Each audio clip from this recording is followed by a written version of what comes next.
Faut-il avoir un binôme de réussite pour maximiser ses chances de succès? On en parle tout de suite.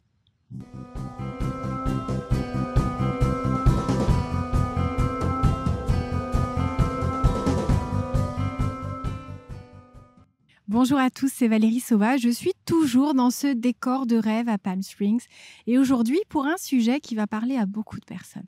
Parce qu'on se demande des fois si tout seul, on est capable d'avancer vers ses rêves aussi efficacement que si on le fait à deux, en binôme, en trio ou si on appartient à un réseau, un groupe. Alors ça peut être à la fois pour des objectifs personnels, peut-être de perte de poids, peut-être de rencontres au niveau sentimental, peut-être d'évolution personnelle ou professionnelle. Et cette question de est-ce qu'on peut réussir seul? Est-ce qu'on n'a pas plus de chance quand on a un binôme? C'est un sujet que j'avais envie d'évoquer avec vous aujourd'hui. Pourquoi? Parce que c'est quelque chose qui des fois peut vous porter, peut vous soutenir, peut faire que ces délais que vous vous accordez avec des fois largesse quand vous êtes tout seul, eh bien vous hésitez à les montrer, à les exposer quand vous avez un binôme, peut-être au niveau professionnel ou même au niveau personnel. Quand j'ai commencé à changer mon habitude au niveau santé, au niveau sportif, d'aller marcher, je l'ai fait avec un de mes voisins qui allait marcher tout seul, qui avait déjà cette force, quel que soit le temps, tant qu'il ne pleuvait pas quand même. Eh bien, d'aller marcher tout seul une bonne heure. Et je me suis dit, ça va être déjà beaucoup plus chouette. Je trouve qu'en termes de sécurité aussi pour une femme, je trouve ça vraiment plus sûr. Ça ne regarde que moi. Il y a des femmes qui sont hyper à l'aise pour aller courir toute seule. Moi, je trouvais ça quand même mieux avec un homme.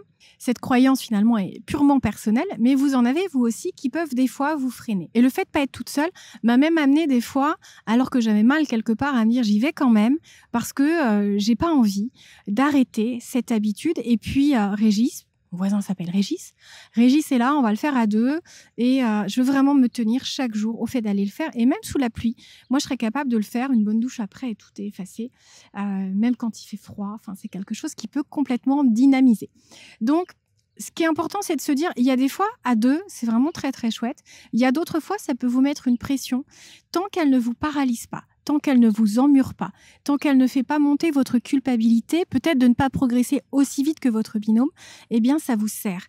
Et ça vous éduque, ça vous apprend aussi à avoir tous ces freins quand vous travaillez avec quelqu'un qui peuvent vous priver de cette motivation, de cette envie d'avancer. Et quand on se compare sans arrêt, ça montre bien que même en termes de confiance en soi, en termes de lâcher prise, il y a encore un cheminement à accomplir.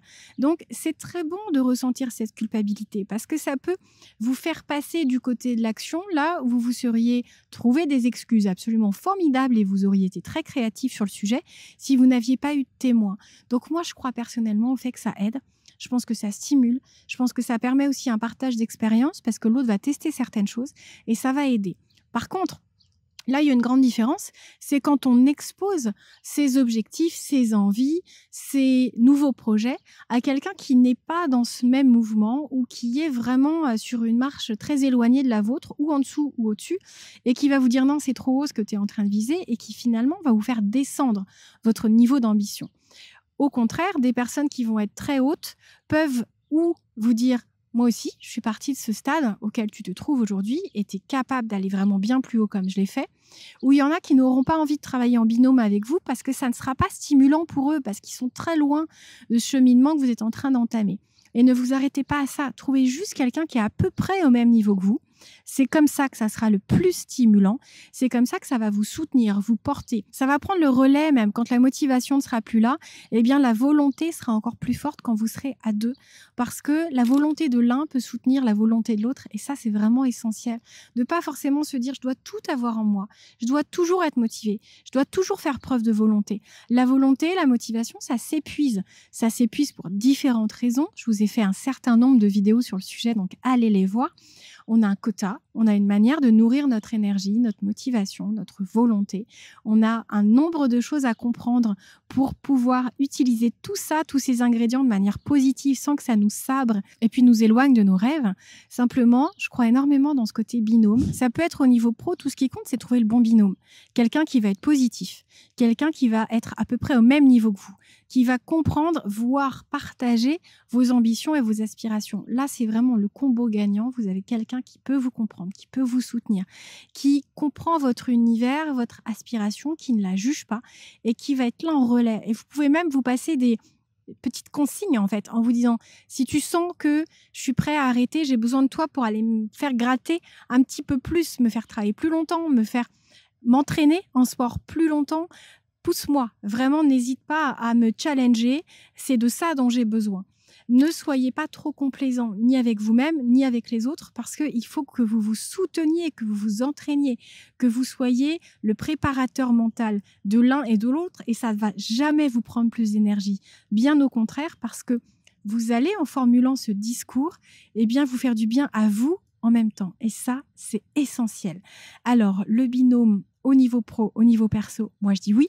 Et vous, vous en dites quoi? Et surtout, avant de partir, mettez-moi un j'aime à cette vidéo. Ça fait vraiment toute la différence. Ça a beaucoup d'impact sur cette chaîne. Pour l'algorithme YouTube, si vous appréciez les contenus, c'est votre contribution au fait que ça continue. À très vite.